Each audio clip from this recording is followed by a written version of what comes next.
Bem, eu sou Álvaro Dias, né? Nasci em Quatá, no estado de São Paulo, na fazenda Nova Aurora, filho de Silvino Fernandes Dias e Helena Fregadoli Dias. Em Quatá, estudei no grupo Rodrigues Alves, né? Morava na área rural, acho que 5 quilômetros até o grupo escolar. Acordava muito cedo, de madrugada mesmo, percorria uma estrada boiadeira, né, de areia, tirava alpargatas roda em casa e ia descalço até a cidade para estudar. Lá limpava o pé com um jornal e colocava alpargatas roda depois. Depois, mais à frente, aquele tênis, né? Na época, diferente dos de hoje, né? Obviamente. Alguns sustos nessa caminhada até a escola, porque era uma estrada naquele horário, né, de madrugada, uma estrada deserta, e alguns sustos, às vezes, no caminho. Enfim, 2 anos em Quatá e depois Maringá. Maringá foi o espírito bandeirante do meu pai, né? Que em 1938, portanto, eu não existia ainda, ele veio até Maringá, primeiramente de Jardineira, né, até Londrina, e depois a cavalo até Maringá, de Londrina a Maringá, a cavalo.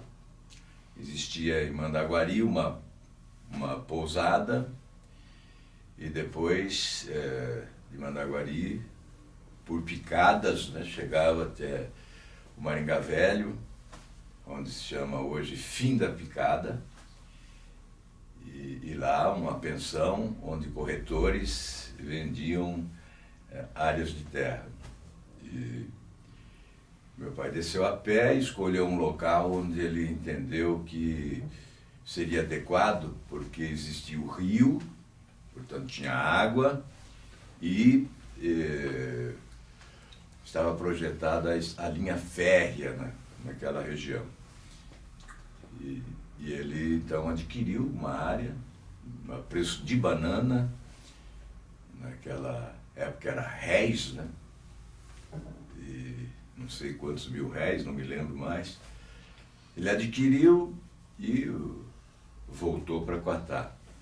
Foi aconselhado a vender porque era uma região inóspita, selva, perigo, e ele não vendeu. Ficamos em Quatá até 1954, mas ele vinha e foi formando, derrubou a mata, foi plantando café, e quando nós chegamos em 1954, já havia o cafezal maravilhoso, né? Um café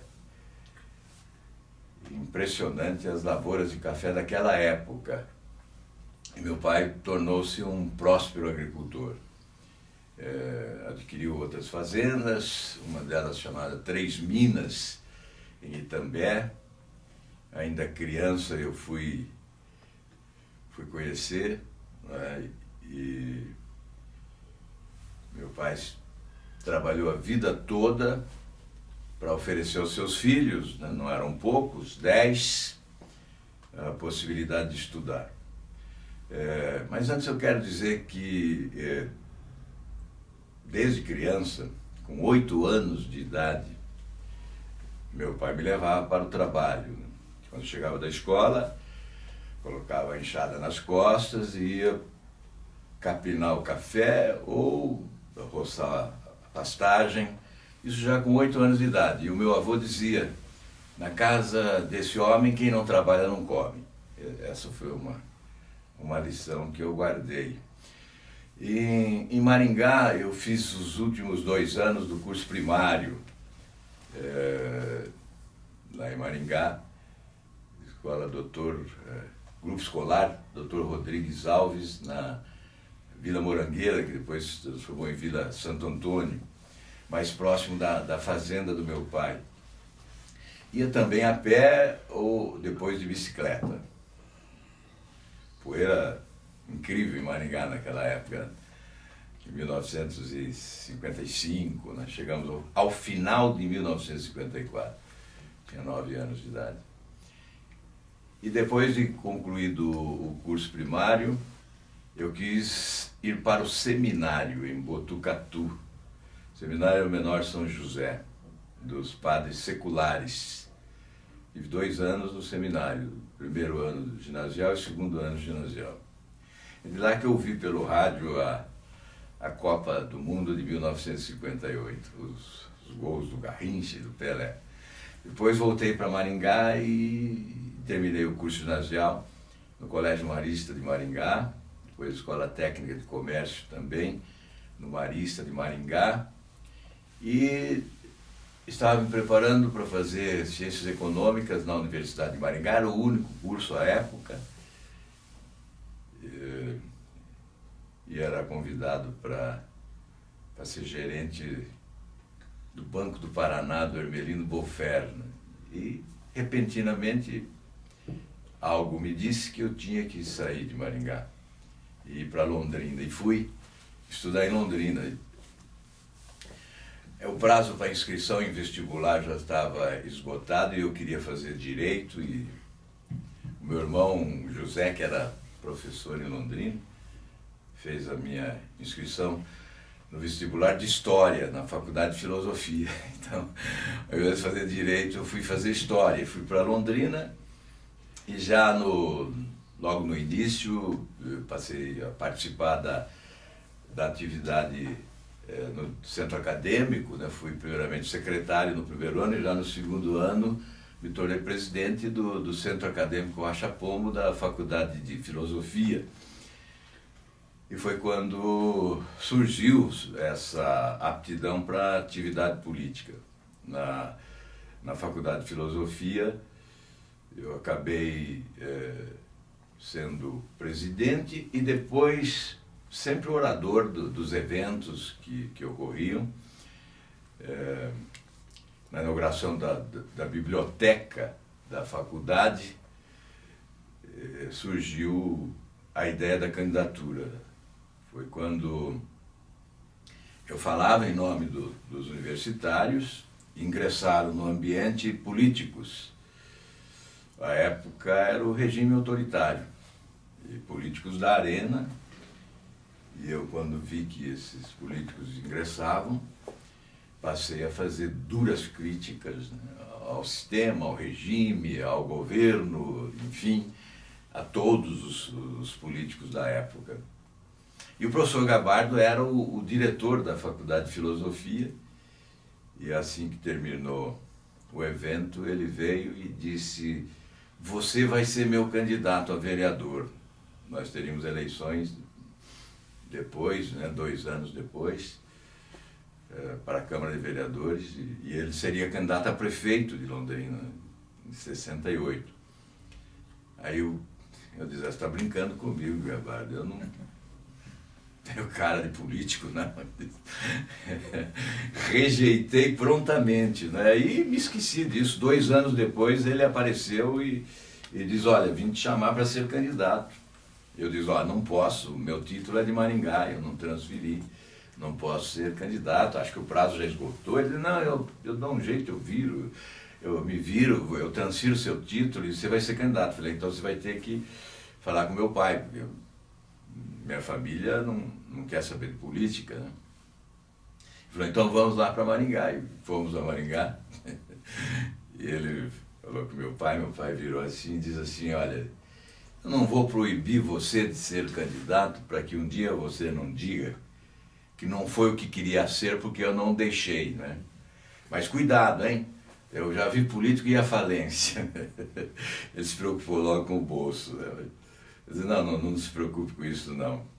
Aí eu acabei candidato e houve, da parte do do gerente da emissora que eu trabalhava numa emissora de rádio, além de lecionar, lecionava porque já na universidade, naquele estágio que existia, acabei lecionando, depois fui convidado para lecionar no Colégio São Paulo, era menor de idade ainda e meu pai fez uma escritura de emancipação para que eu pudesse lecionar, eu fui lecionar, então lecionei no Colégio São Paulo, em Londrina, depois lecionei no Colégio Mário de Andrade, também em Londrina, do professor Anísio. O Colégio São Paulo era do Oswaldo Militão. E lecionei nesses dois colégios, antes no Londrinense, mas como estagiário no Colégio Londrinense. E trabalhava também na rádio, né, onde inicialmente, aliás, o convite para ir para a rádio foi porque a Rádio Paiquerê foi me entrevistar como presidente do centro acadêmico, aí achou que eu tinha voz de locutor e convidou para que eu fosse trabalhar na Rádio Paiquerê. Então passei a trabalhar na Rádio Paiquerê, primeiramente redigindo noticiário e apresentando noticiário, depois aí fazendo de tudo, né? Programas musicais, programas de jovens, aí já na Rádio Atalaia, né? Novelas, esporte, futebol, comentarista de futebol, enfim, no rádio tem que ser polivalente, né? Fazer de tudo, mas trabalhava muito redigindo. Cheguei a redigir até uma novela de nome A Mansão do Ódio, porque quando eu fui a Londrina, meu pai pagava mesada, e podia pagar, né? Era um próspero agricultor, mas eu resolvi que tinha que me sustentar, e dispensei a mesada e passei a trabalhar. Foi quando eu passei a trabalhar na rádio e trabalhar também lecionando, né? Então dispensava a mesada. E depois deste episódio na universidade, em que o professor Gabardo me convidou para ser candidato, houve uma reação do gerente da emissora, dizendo que não, que eu não devia ser candidato, que eu não me elegeria, e era muito jovem, eles queriam me levar para Belo Horizonte, estavam inaugurando uma emissora em Belo Horizonte e queriam me levar para Belo Horizonte, por isso aí veio o proprietário da rádio, que era de São Paulo, Hélio Barroso, e disse o seguinte: bom, já que ele não se elege, você está dizendo que ele não se elege, deixa ele ser candidato, ele perde a eleição, aí nós levamos ele para Belo Horizonte. E aí eu fui candidato. Tenho o Otávio Pereira, que é um amigo e foi vereador em Londrina, me apresentaram a ele na rua, Avenida São Paulo, ali em frente à emissora. Disseram: ó, vai ser candidato a vereador. Ele olhou para mim e falou: ô guri, você pensa que isso é brincadeira? Você acha que você vai se eleger? E eu acabei me elegendo vereador e depois acabei deputado estadual 2 anos depois, né? Houve lá uma reunião da nossa bancada. A nossa bancada era constituída de universitários, oriundos da universidade, né? Então era uma bancada de jovens, tinha o José Antônio Delciel, tinha o Délio César, tinha o José Alencar Cordeiro, o Romeu Cury, o Lauro Pessoa, que era professor na universidade, o Cláudio Almeida Silva, que era professor. Então a bancada do MDB era bem qualificada. E tinha o Antônio Beninati também, né, que não era universitário, que não havia frequentado a universidade, mas era muito popular. Então era uma bancada que resistia à maioria da arena bravamente, né? Enfim, depois de 2 anos de vereador, fui deputado estadual, escolhido pelos colegas para ser candidato, outros queriam. E o Délio César, sempre mais autoritário, dizia: não, o candidato é ele, e acabou, né? Então acabei sendo candidato a deputado estadual, eu e o Beninati. Eu fui o mais votado em Londrina e me elegi praticamente em Londrina, porque não tinha trabalho fora, né? Depois fomos eleitos, então, deputado estadual para Curitiba. Depois de 2 anos, aí houve uma eleição de prefeito em Londrina, em 1972, e o Zé Richa era o candidato a prefeito contra o Mário Stan. Zé Richa do MDB, Mário Stan da Arena. E as pesquisas indicavam uma vitória expressiva da Arena, do Mário Stan. E naquela época nós tínhamos a possibilidade de usar sublegenda, que somavam os votos. E havia necessidade da candidatura do Bellinati, porque ele era forte na área rural.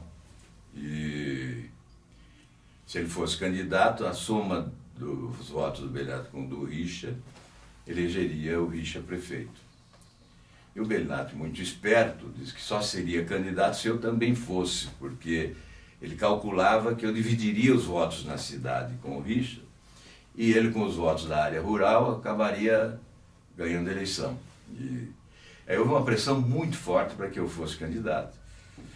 E acabaram fazendo uma reunião lá no escritório da TV Tibagi, em Londrina, com um grande amigo que eu tive, o Nassib Jabbour, e houve uma pressão muito forte para que eu fosse candidato. Eu não queria, eu tinha 26 anos e sabia que era uma candidatura de sacrifício para somar votos, né?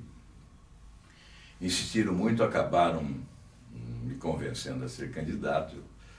Eu fui candidato a prefeito, e então nós somamos, eu fiz pouco mais de 9.000 votos, o Bellinati acho que fez 14.000, e o Richa fez 17, o Mário Stan fez 25, e na soma o Richa foi eleito prefeito de Londrina. Eu continuei deputado estadual e em 1974 veio a eleição de deputado federal.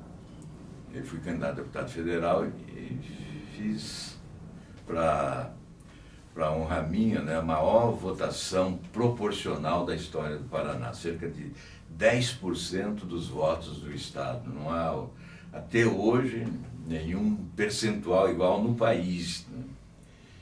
Então, tem que ser muito grato. Foi uma eleição em que o vento soprou a favor do MDB, não é? Foi aquela eleição que nós elegemos mais deputados do que tínhamos candidatos. E depois houve uma paralisação nas apurações. Na apuração paralela feita à época pela Globo no Paraná, que era a TV Iguaçu, nós tínhamos eleito 17 e só tínhamos 15 candidatos, algo assim, se não me falha a memória. Mas depois houve uma paralisação nas apurações, e quando as apurações voltaram, porque nós teríamos que ter nova eleição para preencher as vagas, na verdade, eu não sei o que ocorreu, mas aí a apuração final determinou que eram 15 eleitos do MDB e 15 eleitos da Arena. Então houve um empate. E aí que nós tivemos a eleição do Pedro Lauro com 5.000 votos, a eleição do Gamaliel Galvão com 3.000 votos, né? E uma coisa inusitada. Enfim, depois da eleição de deputado federal em 74, em 78 me reelegi deputado federal, e depois, em 1982, a grande eleição, a primeira eleição, depois da redemocratização, ainda em curso, né? Ainda era um regime autoritário, mas a primeira eleição de governador, depois da Revolução de 64, quando o Richa se elegeu governador e eu me elegi senador, enfrentando exatamente aquela figura que foi a maior liderança do século no Estado, que ex-governador, ex-ministro, ex-senador Ney Braga, né? Uma eleição em que ele saía do governo com 65% nas pesquisas e eu começava a campanha com 5% e acabamos vitoriosos. Em função da circunstância, o vento a favor, mudança. Por isso, a vitória sobre uma figura tão expressiva como a de Ney Braga, né, que foi um grande adversário na política e que depois o destino fez com que as famílias se integrassem, porque minha filha acabou se casando com o neto do Ney Braga, o Pedro, que é filho da Denise, filha do Ney Braga. Então, o destino construiu essa integração da família, mas já ao final da trajetória de Ney Braga, quando ele presidia Itaipu e eu era governador do Paraná, nós nos reunimos num episódio que marca bem a personalidade dele. Houve uma greve na Binacional Itaipu, ele era presidente da Binacional Itaipu, e ele convocou o exército. Eu, como governador, não gostei e dei uma entrevista dura, criticando, dizendo que o Paraná tinha o setor de segurança competente, capaz de oferecer ordem e tranquilidade, mesmo no momento de greve. E ele, com muita humildade, me ligou, pediu desculpas, dizendo que tinha cometido um equívoco. Eu falei, então não peça desculpa, não, marque uma reunião que eu vou até aí, você reúne a diretoria de Itaipu e nós vamos celebrar convênios e vamos trabalhar juntos aí nos municípios lindeiros e vamos transformar esse episódio num resultado extremamente positivo. E foi o que nós fizemos. E a partir de então, eu tive não só a consideração, o respeito, e foi recíproco, mas tive o voto e o apoio do Ney Braga. Em seguida, ele, sem que eu pedisse, quando eu fui candidato, ele manifestou, convocou a imprensa na residência dele e anunciou o apoio à minha candidatura. Então, veja, eu que fui um adversário contundente, né? Principalmente com a irreverência do jovem, né? que fazia críticas irreverentes, né?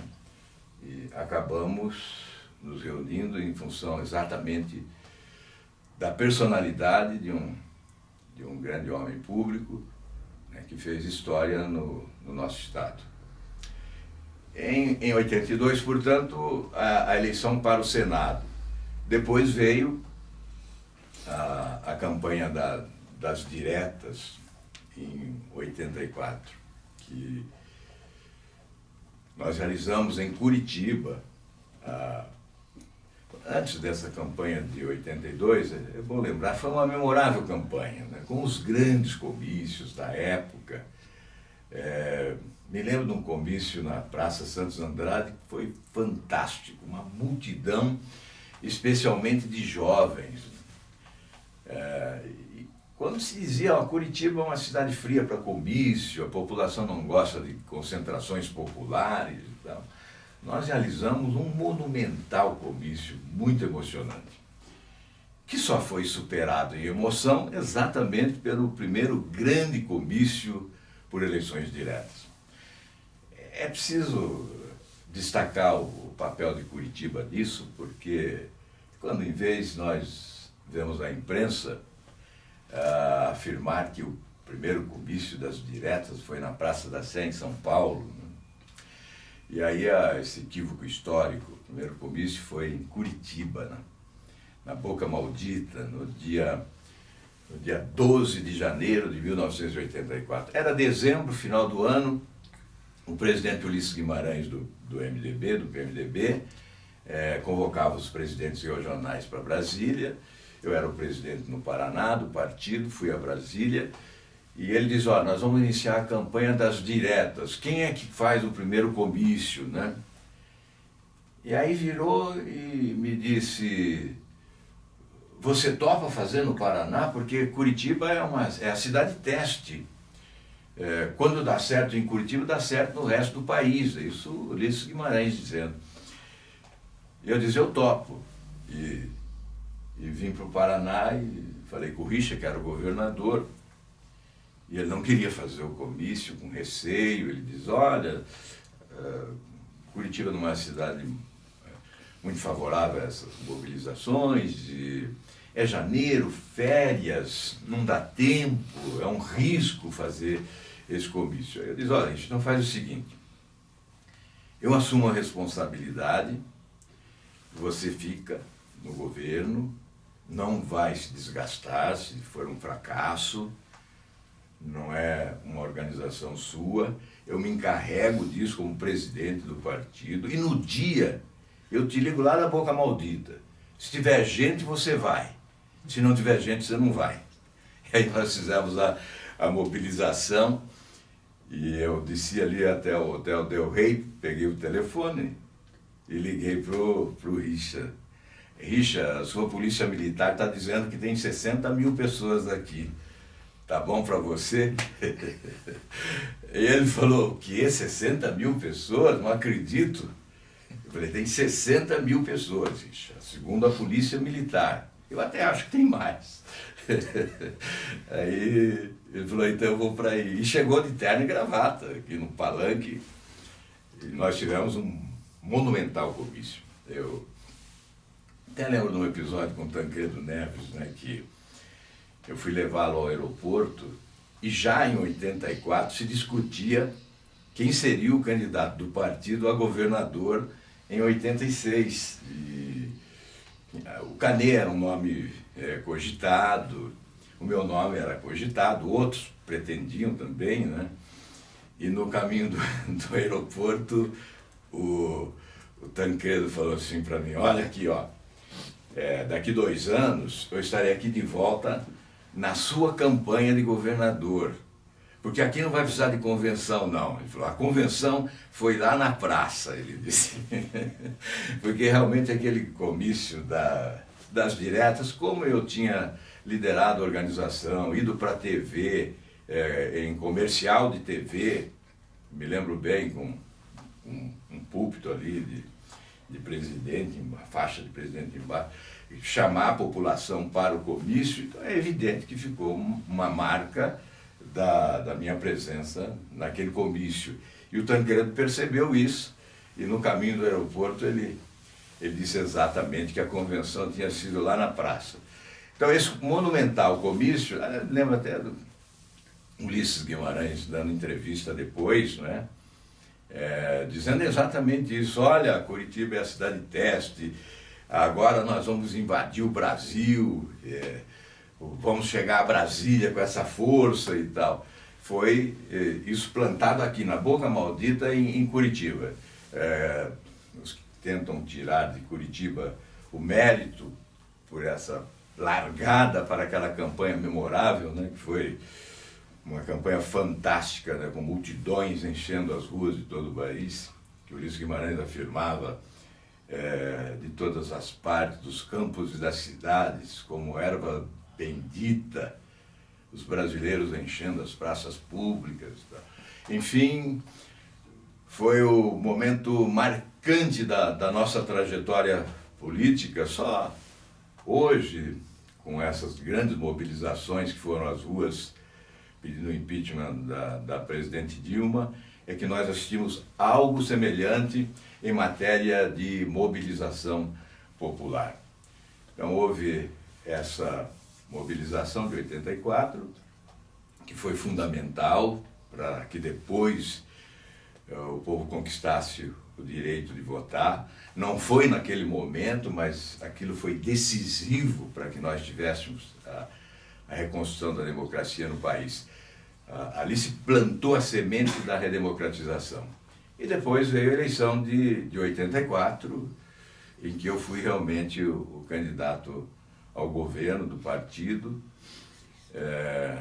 Fizemos uma convenção também fantástica, acho que no ginásio do Clube Atlético Paranaense, se não me engano, e fizemos uma campanha memorável também.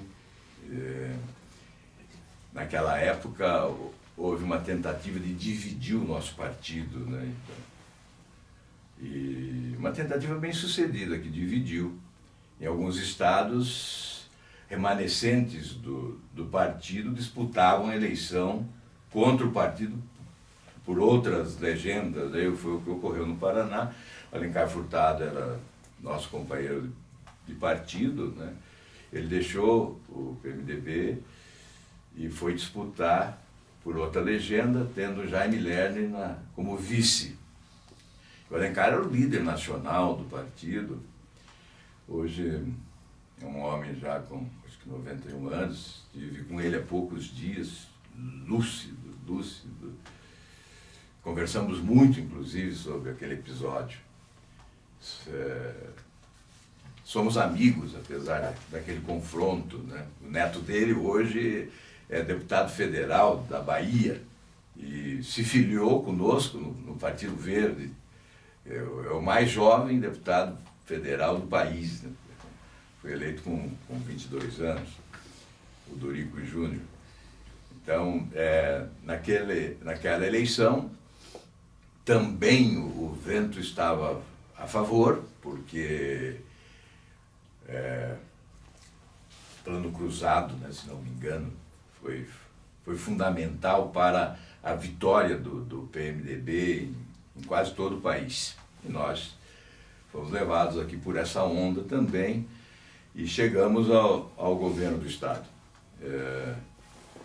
No governo, é preciso dizer que antes disso, já em 83, eleito senador, é que eu me casei. Me casei com a Débora, a curitibana Débora.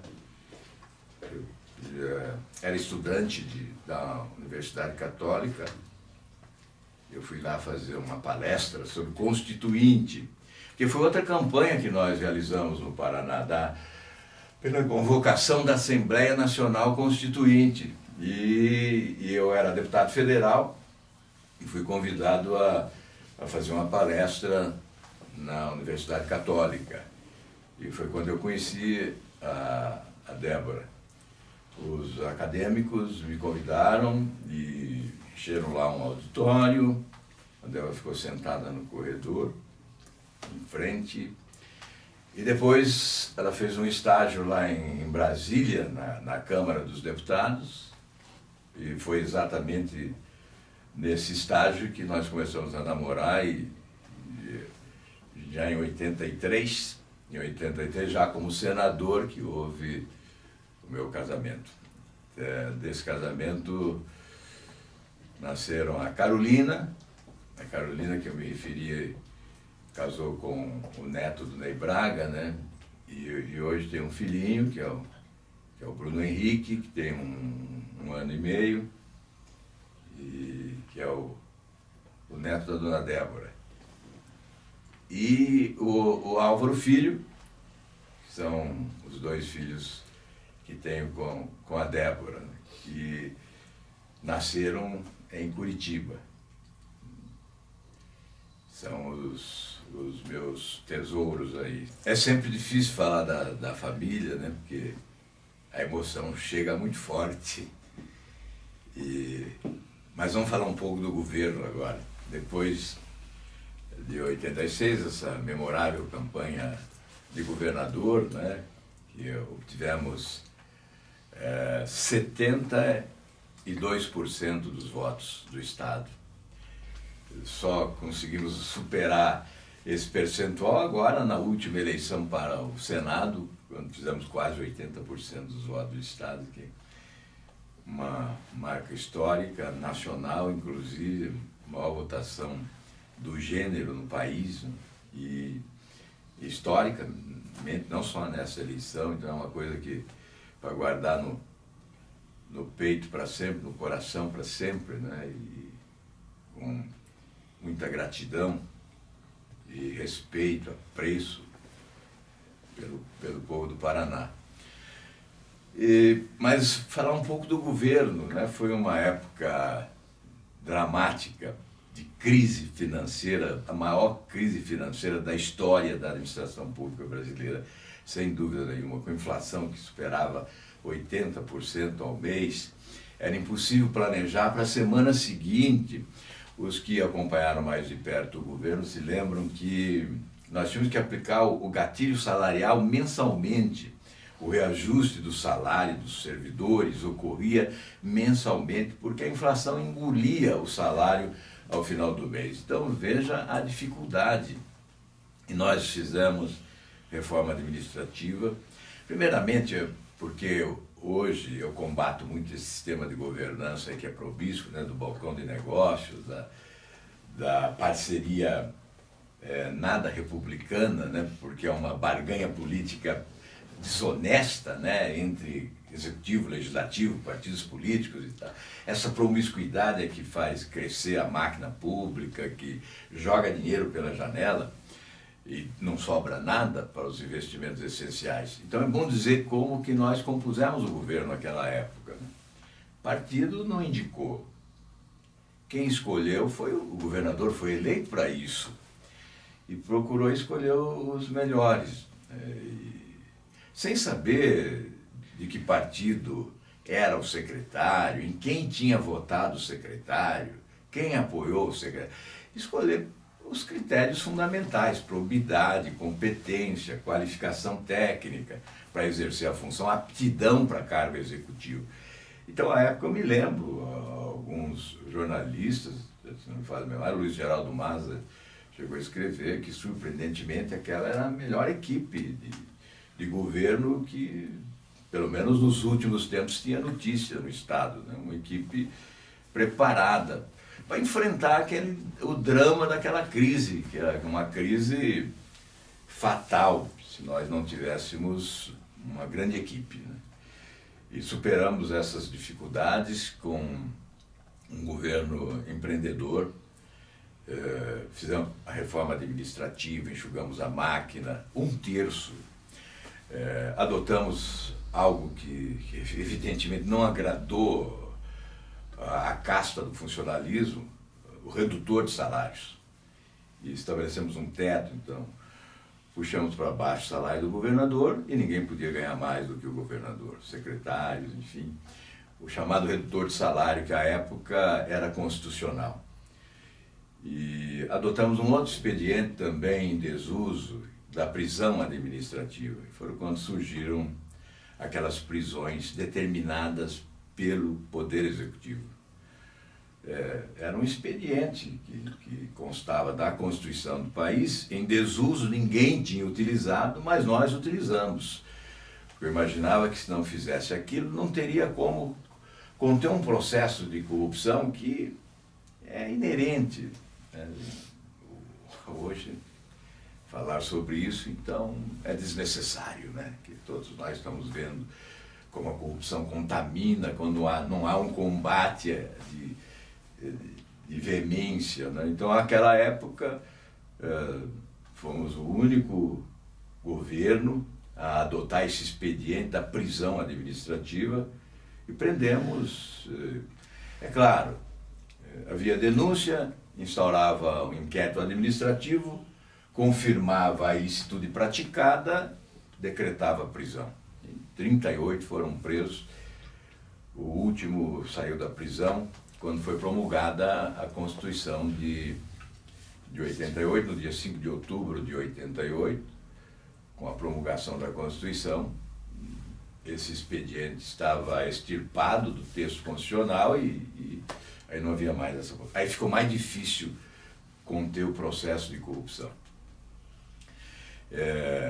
Mas foi uma marca do nosso governo esse combate à corrupção, né? E o grande episódio foi o de Segredo, da usina de Segredo, quando nós anulamos a concorrência e travamos uma batalha judicial e a justiça nos autorizou. Nós contratamos como advogado o Miguel Reale, não o atual Miguel Reale, que é filho, que hoje é um dos denunciantes aí no processo de impeachment.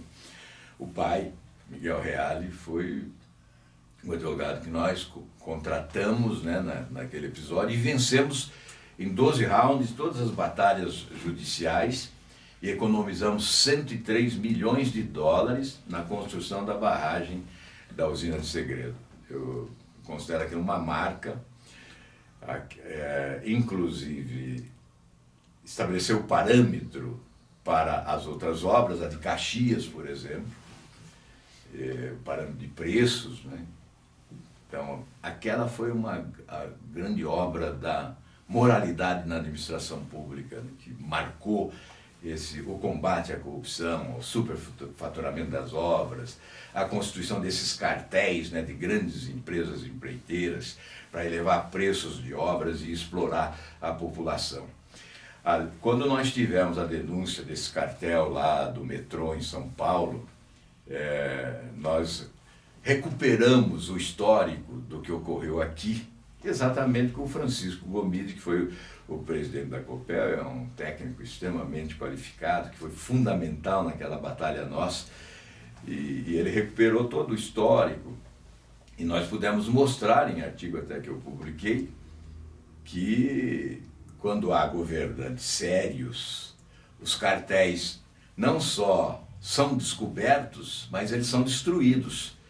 E nós descobrimos o cartel e destruímos o cartel. E economizamos 103 milhões de dólares numa barragem que permitiu uma outra barragem no Rio Jordão, ampliando a capacidade de geração de energia elétrica da usina de Segredo. Então veja, e como era uma batalha judicial, e nós fizemos a obra sem concorrência, veja que inédito, a justiça nos autorizou a fazer a obra sem concorrência pública. E mais, nós acabamos com uma história de só grandes empresas poderiam fazer obra daquela natureza.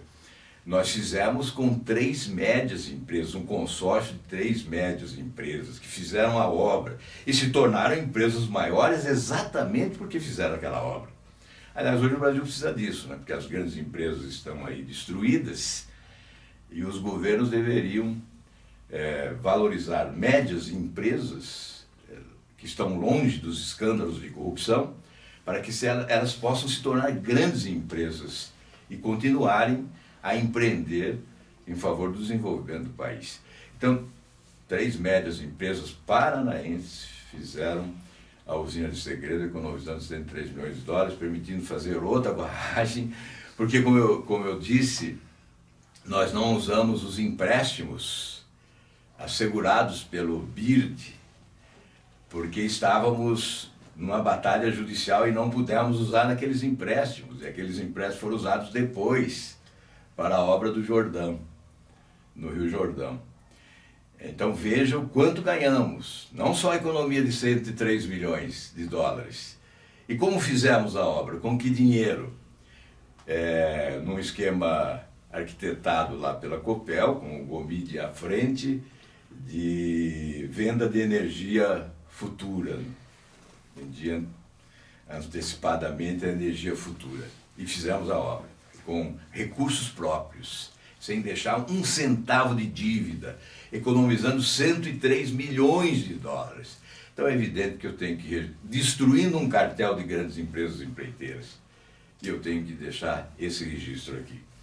E talvez eu pudesse contar, talvez devesse contar, que houve uma tentativa de suborno naquela época. O tempo passou, as pessoas já desapareceram, mas houve uma tentativa naquela época, para que o governo atendesse a sugestão que partia da Assembleia, que tinha um apoio geral para se fazer a obra por administração direta. E nós consultamos os técnicos sobre como seria essa história de administração direta. E a informação era a seguinte: é impossível você saber o preço final da obra, porque o que significa administração direta? Tem lá uma terraplanagem que você vai levar 5 horas para fazer, aí leva-se 10 horas. Então aí você multiplica por 2 o valor da obra. Então é impossível saber o que vai ocorrer ao final. Então, e veio uma proposta de... Vamos deixar para lá isso agora. Que foi recusada prontamente, né? E nós não aceitamos esta sugestão. e fizemos a obra da forma como relatei há pouco. Portanto, no governo, ao final do governo, grandes programas, o programa Paraná Rural, que foi o maior programa de preservação ambiental realizado no Brasil, compatibilizando interesses da produtividade maior, aí tendo o Osmar como secretário da Agricultura, o grande programa que tinha 45 práticas agrícolas, que combatia a erosão com aqueles murunduns, né, em curva de nível, com os abastecedores comunitários para evitar a poluição dos rios, né, com os agricultores buscando água no rio com agrotóxico no vasilhame, então ali os abastecedores comunitários, enfim, adubação verde, práticas agrícolas que foram consideradas pela FAO e pelo Banco Mundial exemplo para o mundo. Então o Paraná Rural se tornou exemplo para o mundo, foi implementado em 18 países. Infelizmente hoje está um pouco abandonado aqui no Paraná, né, e já se sabe que está havendo prejuízo com isso. Mas preservou-se a fertilidade do solo, aumentou-se a produtividade da agricultura, preservando com as matas ciliares. Eu que sobrevoei muitas vezes o Paraná, né, pude notar a evolução na cor da água dos rios, né. As águas dos nossos rios e dos nossos lagos foram se tornando mais limpas depois do programa Paraná Rural. E a produtividade aumentou extraordinariamente. Então foi um grande programa que premiado internacionalmente. Depois até eu fui receber um título de doutor honoris causa numa universidade na Califórnia, né? E a razão para esse título foi exatamente os programas ambientais realizados no Paraná, compatíveis com o progresso econômico, né? Essa compatibilidade do progresso, da produção maior com a preservação ambiental. Ela tem muito a ver também com o meu ingresso no Partido Verde atualmente. Enfim, ao final da gestão, dizer das obras em todas as áreas, né? Gratuidade de ensino na universidade, é algo que eu prezo muito e que acho que foi uma grande conquista da juventude paranaense. Milhares de estudantes se formaram graças à gratuidade do ensino. E os depoimentos são emocionantes, né? Dos pais, sobretudo. Os pais valorizam até mais, né?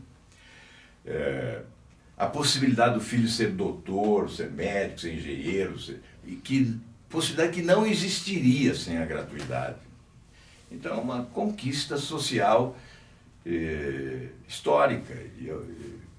É uma das coisas que eu mais comemoro, né, do período, que mais me gratifica no período de governador.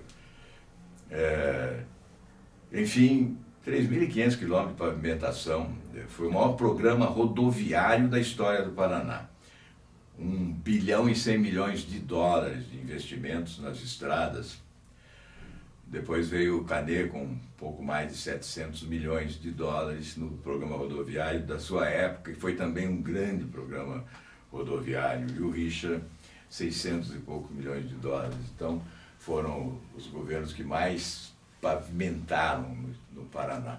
Nós fizemos 3.500 quilômetros de pavimentação, 2.500 quilômetros de restauração asfáltica, as estradas estavam muito destruídas, 11 mil metros quadrados de pontes, né? Então foi o maior programa rodoviário da história do nosso estado.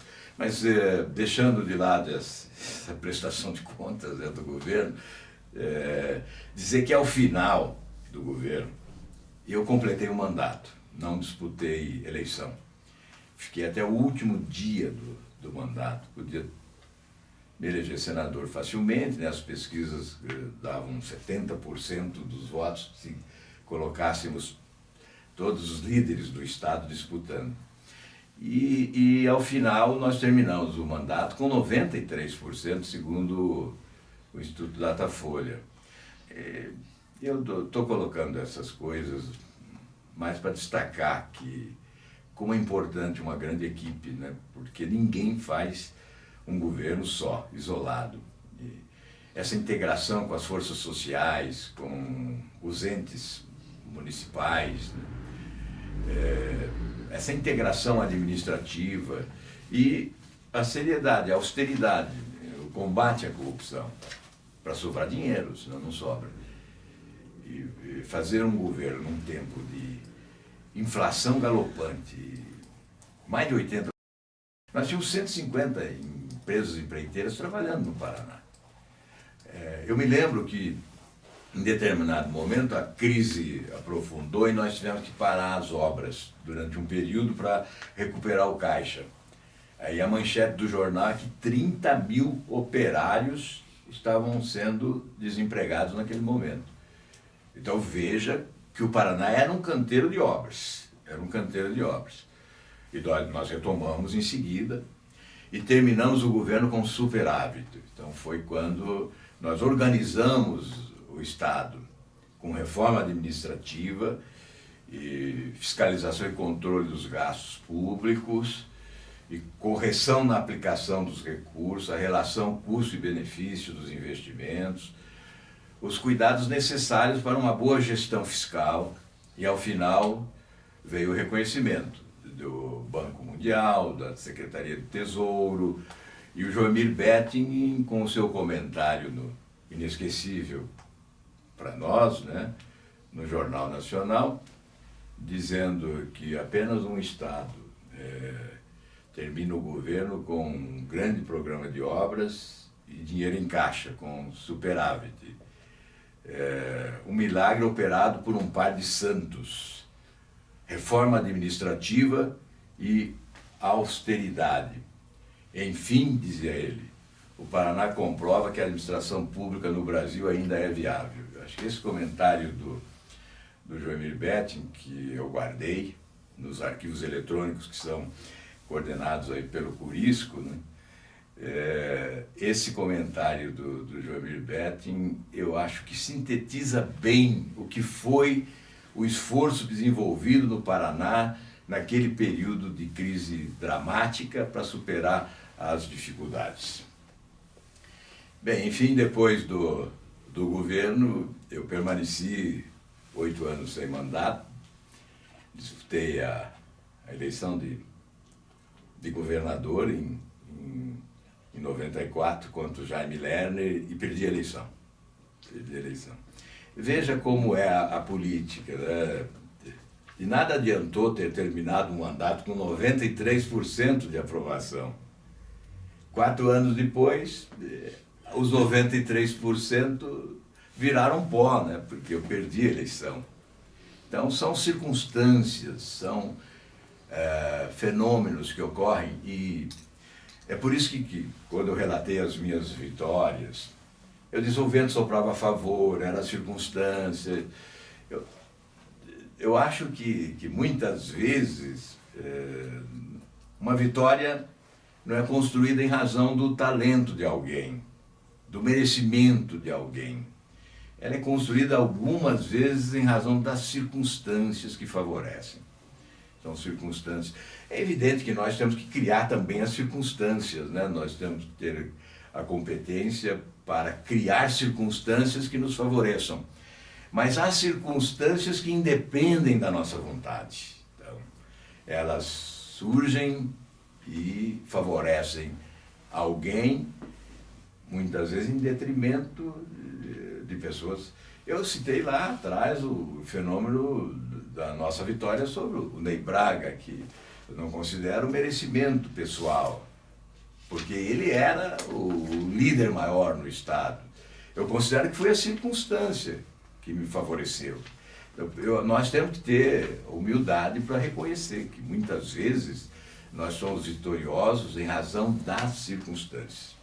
E perdi as eleições para o governador Jaime Lerner, que deixava a prefeitura de Curitiba com um prestígio enorme. Não vou dizer em que circunstâncias se deu aquela campanha também, não vou dizer, mas temos que reconhecer humildemente que a população quis uma outra alternativa. Aliás, é interessante contar uma história aqui, que eu me lembrei agora, no município de Matelândia.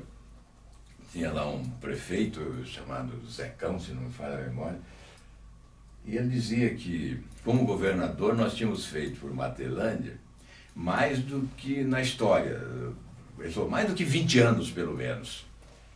E aí eu perdi a eleição para o Jaime Lerner em Matelândia. Depois da eleição eu perguntei, escuta, você disse que o nosso governo fez em Matelândia mais do que em 20 anos e eu perco a eleição para alguém que chega de Curitiba, aqui no interior? Aí ele diz assim, porque o povo achou que você já tinha feito demais e que não ia fazer mais nada, então optou pelo outro, que ainda não fez nada e pode fazer alguma coisa. Então veja que é a interpretação do resultado eleitoral, né? Mas, de qualquer maneira, isso é mais folclore. Enfim, eu passei então 8 anos sem mandato e retornei à atividade pública. Até um fato curioso aí também. Era 97 e eu peguei o meu carro aqui em Curitiba e fui a Maringá visitar o meu pai e a minha mãe. E cheguei lá e disse, vim aqui dar uma boa notícia para vocês. Vocês sempre quiseram que eu deixasse a política, eu resolvi deixar a política. Eu vim aqui dizer a vocês que não vou mais disputar eleições, não serei mais candidato, estou desistindo da política. Aí peguei o carro e fui para a praia no final de semana, estava em Caiobá, e toco o telefone, o Sérgio Mota, ministro das Comunicações do governo Fernando Henrique. Você vir para Brasília, o presidente quer falar com você. E eu falei, mas logo agora que eu tomei uma decisão, né, eu achei aquilo incrível, né? É coisa de destino. Estou deixando a política e já não passou um dia, já veio um telefone desse. Eu fui para Brasília, aí me levou lá o presidente Fernando Henrique, e o presidente começou assim, olha, você deve ser nosso candidato ao governo no Paraná, então nós queremos que você volte para a atividade e queremos que você escolha aí uma função para você exercer no executivo. E aí citou algumas alternativas. Eu disse, olha, eu contei a história, né? Eu acabo de dizer que eu estou deixando a política. Aí, não, você não vai deixar. E eu não estava no PSDB. Estava presidindo o PP nacionalmente, né? E aí falei, olha, então a Telepar, que é lá no Paraná, não preciso sair de lá. E aí acabei, para resumir, né, para encurtar essa conversa, aí eles me convidaram para ingressar no PSDB e ficou para depois. Eu disse que só ingressaria no PSDB se 2 pessoas concordassem, o Richa e o Scalco. E aí ambos disseram que eles não tinham o direito de vetar o meu ingresso no PSDB porque eles não tinham conseguido organizar um partido forte no Estado. O PSDB era muito pequeno eu acabei ingressando no PSDB, os detalhes ficam, né, por outra hora, mas aí organizamos um grande partido no Paraná, né, que chegou a ser o maior partido do Brasil. O PSDB do Paraná, naquele período, se tornou o maior do Brasil. Tinha 140 prefeitos, 900 vereadores, 10 deputados federais, 2 senadores. Não, era o maior do país no Paraná. E depois, então fui para a Telepar, fiquei 1 ano, investindo no Paraná 600 milhões de dólares, o maior investimento da empresa, né? E os funcionários diziam que em 1 ano a empresa foi mais divulgada pelas suas ações do que em 20 anos. Aí fizemos ampliação da telefonia celular, com estações rádio base em todo o estado, com centrais de computação e controle onde não existiam, com fibras óticas, fizemos instalamos fibras óticas no estado, pela rodovia do Café, aí, até Foz do Iguaçu, com fibras óticas, passando lá por Apucarana, enfim. 600 milhões de dólares de investimentos em um ano. E depois veio a eleição de 98, esta eleição é que eu deveria disputar o governo, né, que era o desejo do partido. E o meu padrinho, Sérgio Mota, que era o condutor desse processo, nós realizamos o CEMINT, né, que era um encontro de telecomunicações de Foz do Iguaçu, que reuniu lá umas 10 mil pessoas. O Sérgio Mota ficou a semana toda lá, divulgando que eu seria candidato ao governo, né? E depois veio o falecimento do Sérgio Mota.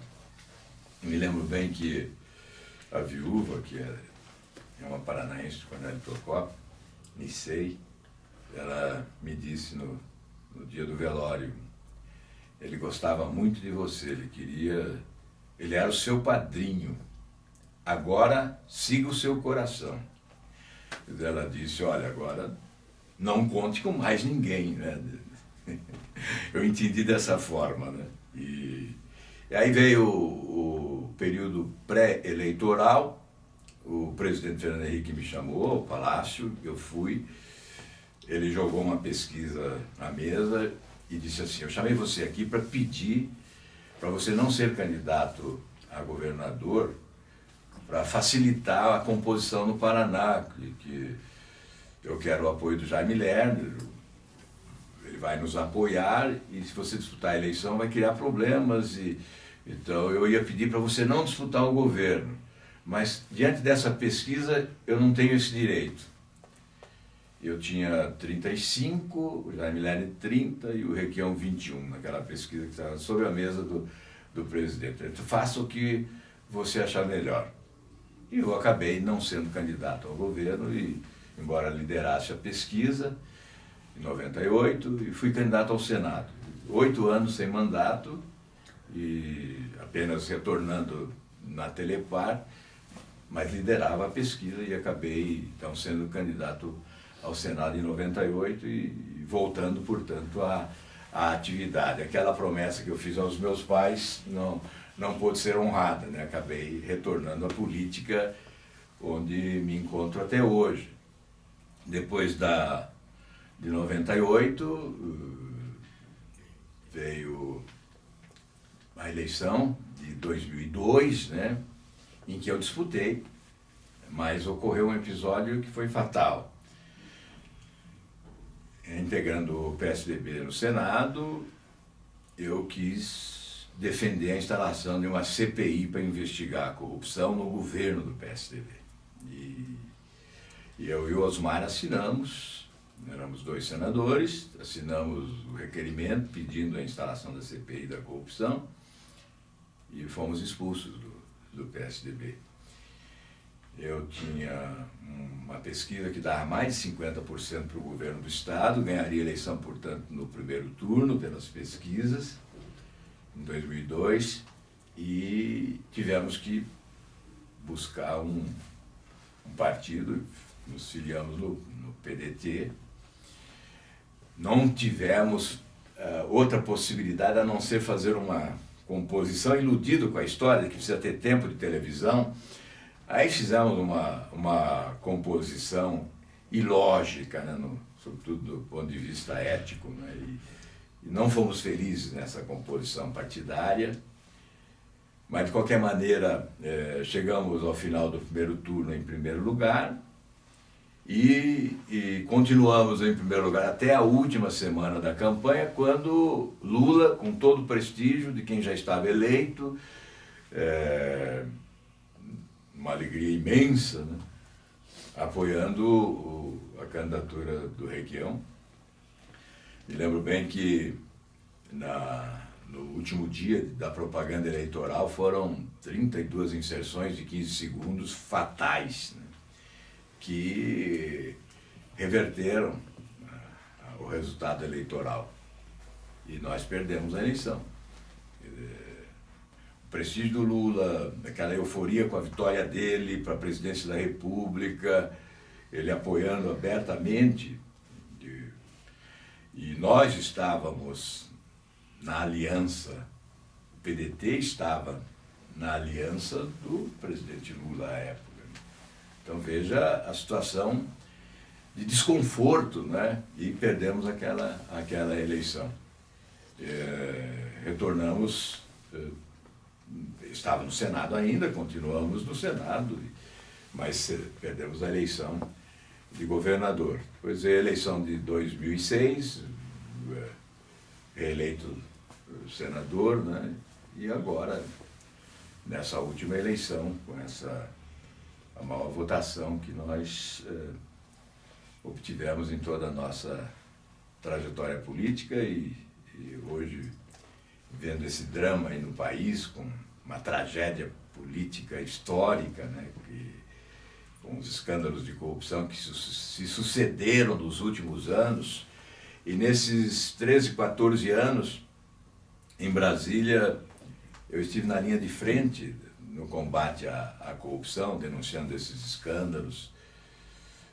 Já em 2005, em agosto, no auge do mensalão, eu pedia na CPI dos Correios, com um voto em separado, o impeachment do presidente Lula, pedido que foi desconsiderado, foi arquivado, não houve apoio, fiquei isolado, mas continuei isolado, porque esse sistema de governança faz a cooptação generalizada dos partidos e dos políticos. Nós tivemos, nesse tempo, a menor oposição da história, numericamente uma oposição raquítica, né?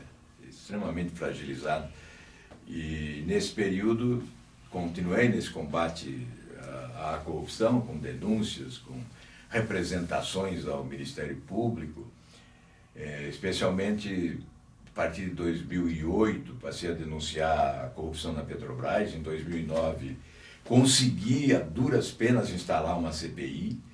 O próprio presidente Lula assumiu pessoalmente a operação para inviabilizar a CPI. Nós conseguimos, assinaturas retiradas eram repostas, conseguimos a instalação, depois houve uma dominação completa, por isso nós tivemos que nos CPI, mas encaminhamos ao Ministério Público 18 representações com as principais denúncias sobre os crimes praticados, os crimes de corrupção praticados na Petrobras. E depois, em 2012, no dia 21 de dezembro, eu protocolei sozinho, aí não usei o partido, fui pessoalmente e protocolei uma representação denunciando essa negociata de Pasadena. O inquérito foi instaurado em fevereiro de 2013, e aí a história todos conhecem, né? Retirou-se debaixo do tapete muita sujeira acumulada através da Operação Lava Jato, e que no dia de hoje em que estou gravando esse depoimento, eu imagino que esteja nascendo no Brasil uma nova justiça, com sede em Curitiba, onde, numa tentativa de estabelecer uma marca pejorativa, houve uma reversão dessa expectativa do pejorativo, que passou a ser extremamente positivo, quando se cunhou a expressão República de Curitiba. Então, nasce aqui na República de Curitiba uma nova justiça, e nós imaginamos que ela se consolide. Não sei o que ocorrerá neste dia da gravação desse depoimento, não sei o que ocorrerá à frente, mas eu espero que o Supremo Tribunal Federal, que é a última instância, julgue rigorosamente todos os envolvidos, para que o Brasil acredite realmente que não foi em vão as manifestações de rua, né, as mobilizações populares, esse manifesto de protesto escrito nas ruas do Brasil pela força de milhões de brasileiros, né, que não só pediram o impeachment, pediram não só a substituição de um presidente por outro, pediram a mudança de um sistema corrompido, promíscuo, né, que joga sobre nós os escombros da corrupção, né? E que realmente renasça sob esses escombros provocados pelos escândalos de corrupção, novas instituições fortalecidas, robustecidas e acreditadas pelo povo brasileiro, porque aí sim estará nascendo um novo país, onde a população tem a capacidade da indignação e tem também a capacidade da exigência, né? Aliás, esta é uma exigência que não se deterá. Eu imagino hoje, eu não sei se é uma previsão ou se é um desejo, que seja desejo, mas eu acredito que essa exigência de mudança do povo brasileiro é incontida. E por isso, ou nós, os políticos, mudamos ou seremos atropelados por esse sentimento mudancista do povo brasileiro. E que mudança é essa? A mudança desse sistema, né? É evidente que separo o sistema administrativo do sistema político, que é ampliado. Então, quando se fala em reforma política é uma coisa, e quando eu falo em reforma do sistema de governança é outra coisa, que basta ao chefe do executivo ter vontade política e coragem para mudar. É a mudança desse sistema, que é o do balcão de negócios, né, que é essa usina dos grandes escândalos de corrupção, que é a matriz dos governos corruptos e incompetentes. Esse sistema que aparelha o Estado, né, que loteia os cargos, que consome energia financeira na manutenção da estrutura, esgota a capacidade de financiar saúde, educação, desenvolvimento, enfim. Então, esse é o sistema condenado, né, que tem que ser substituído.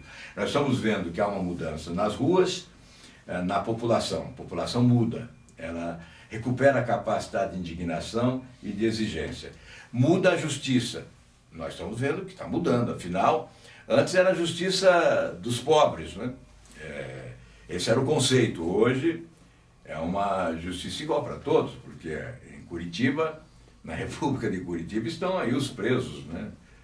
Os magnatas das grandes empreiteiras de obras públicas, os marqueteiros renomados e etc. Enfim, figuras exponenciais da política nacional, ex-presidentes de partido, ex-ministros, os ex-presidentes e atual presidente investigados. Então, nós estamos vendo que mudou o conceito. A justiça dos pobres passou a ser justiça igual para todos. É o que se espera seja consagrado de forma definitiva no nosso país. Mas depois dessa mudança, as instituições mudaram, Polícia Federal, Ministério Público, Justiça, tem que chegar a mudança na política, né? A mudança da cultura política no país. Então eu repito, ou nós, políticos, mudamos, ou seremos atropelados pelo sentimento popular imbatível que não se deterá. Olha, eu tenho que pedir desculpa, né, porque nesse depoimento falta muita coisa, não deu para contar tudo,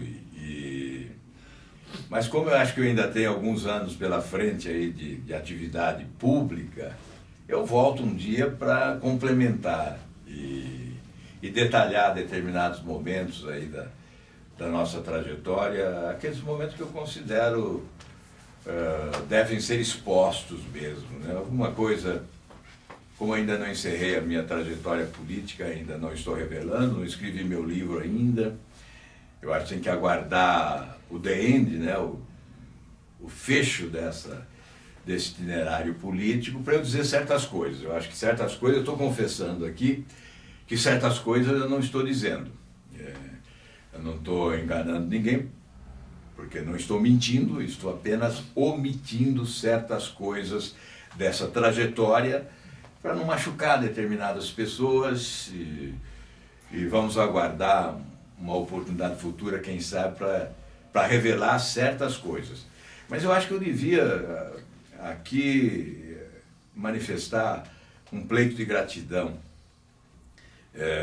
Primeiramente aos anônimos, né? Aquelas pessoas anônimas, e são milhares nesse estado.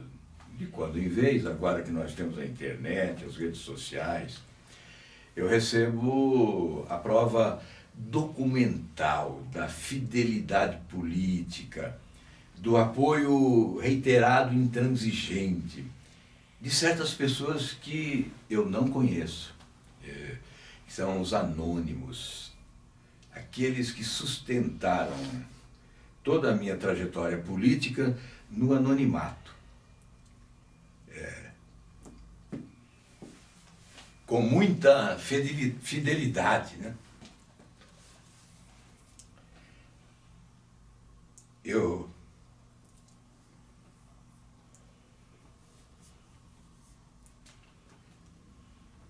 me emociono porque a gratidão nesta hora explode e há um sentimento de impossibilidade, né, de agradecer a essas pessoas. Muitas delas que sofrem decepções incríveis com os governantes, né? Porque são pessoas castigadas, são pessoas marginalizadas, que lutam duramente pela sobrevivência. E eu vejo nas imagens dos grandes comícios que já fizemos, no olhar dessas pessoas, né? Quando, ainda recentemente, quando tivemos essa campanha de Senado, eu tive a oportunidade com o Curisco de olhar todo esse arquivo eletrônico, né? E ver imagens das pessoas humildes, com os olhos muitas vezes cheios de lágrimas, né? Aplaudindo. Um pronunciamento que colocava na alma dele a esperança de uma vida melhor. E vem a decepção, porque nem sempre isso é possível. Então,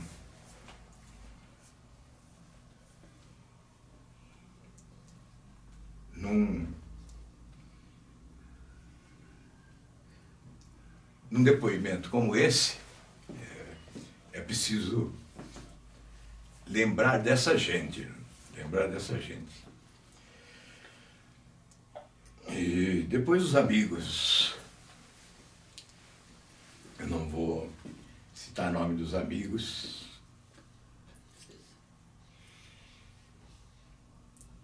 Mas eles são suprapartidários. Hoje, no Paraná, eu tenho dificuldade de ter partido.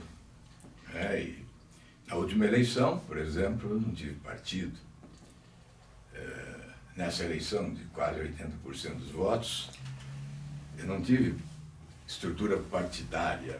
Eu tive amigos em todas as partes, em todos os partidos, apoiando espontaneamente, muitas vezes sem que eu soubesse. Mas nessa longa trajetória, eu já tenho aí, completando 39 anos de mandato eletivo, né? Nessa longa trajetória, eu tive muitos amigos próximos, né, que me ajudaram muito, e alguns que se tornaram verdadeiros irmãos, né? Não vou citar nomes porque aí acabo esquecendo alguns, mas família, portanto, a minha homenagem aos amigos, né? A todos os meus amigos, aqueles mais próximos, os mais leais, né? É evidente que não são muitos os mais próximos, né? São poucos, mas são especiais. E a família, eu sou de uma família enorme, né? Então, éramos 10 irmãos e perdi 3 já, o Bento, que foi o primeiro, né, que foi num acidente, logo depois da eleição de 74, aquela fantástica votação. Ele tinha 24 anos, foi ali que ele veio para a atividade, né, coordenou a minha campanha, era o meu companheiro, estava comigo em todos os momentos, né? Até porque os outros já tinham se casado e ele e eu éramos solteiros, então estávamos mais juntos, né? O Osmar se casou muito cedo também. E, na verdade, nesse ano de 74, ao final do ano, eu comecei a agradecer os votos, né? E ele foi comigo de Maringá a Cianorte. Quando eu fazia o meu agradecimento de Cianorte, nós jantamos, e depois eu ia lá para o oeste do Paraná, Guaraniaçu, Toledo, onde eu tinha feito votos, e ia agradecer. Era ali dia 21 de dezembro de 74. E eles olham em Cianorte, olha, eu vou voltar, tem um baile lá no Clube Olímpico, era dia 22, né? E você vai em frente e eu vou. Aí ele saiu, voltou para Maringá e foi nesse baile. E, saindo do clube de madrugada, em uma caminhonete carregada de abacaxi, se deslocou e pegou no carro dele e ele faleceu.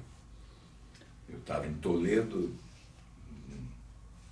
fui acordado de manhã e pelo Ernesto Dalólio, que era deputado federal, médico de Toledo, ele me acordou para dar essa triste notícia. Então foi no dia 22 de dezembro de 74. E o Bento era popularíssimo já em Maringá, e as pessoas já queriam que ele fosse candidato a prefeito já, né? Na eleição de 76, né? E provavelmente ele teria sido candidato. Tá? Tinha feito a Fundação Getúlio Vargas, estava preparando a tese dele e ocorreu esse episódio. E mais recentemente eu perdi mais 2 irmãos, né? O mais velho, o Orlando, e o Silvio. Então hoje nós somos 7 irmãos. 7 irmãos. Dos 10 irmãos, 9 eram homens, e eu só tenho uma irmã, que é a caçula, que é a paranaense, né? Os outros todos são paulistas, só a Terezinha que é maringaense. E vindo para Curitiba como deputado estadual, me fixando aqui, acabei me casando em Curitiba, já disse, com a Débora, né? E tenho os 2 filhos, a Carolina, que tem já casada com o Pedro, que tem o Bruno Henrique, que é a figura mais querida hoje na família, o encanto da família é o Bruno Henrique. A Débora tem sido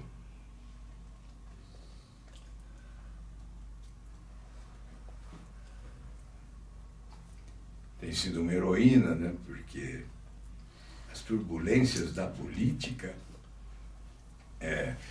fazem com que, vou tentar falar agora, mas fazem com que nós abandonemos a família.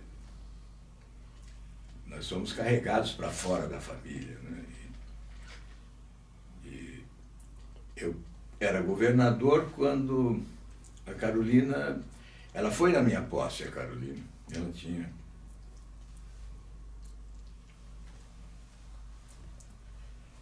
3 anos de idade e eu não convivi com os meus filhos na infância, né? Porque depois veio o Álvarozinho, eu já era governador, até eu brincava quando me perguntavam qual é a sua maior obra no governo, eu dizia que era o Álvarozinho. Ele nasceu quando era governador. Então esse abandono indesejável, né? Porque não se deseja abandonar a família, colocar no segundo plano, é inevitável em razão da responsabilidade que se assume, né? Por assumir a responsabilidade de forma inteira. E se eu tenho algum mérito, né, que eu não gosto de dizer sobre méritos pessoais, né, mas se tem algum mérito é esse da dedicação por inteiro, né, de assumir a responsabilidade por inteiro, de forma absoluta, né, colocando em segundo plano os próprios interesses e, por consequência, a própria família. Então, para encerrar isso, as minhas homenagens à minha família.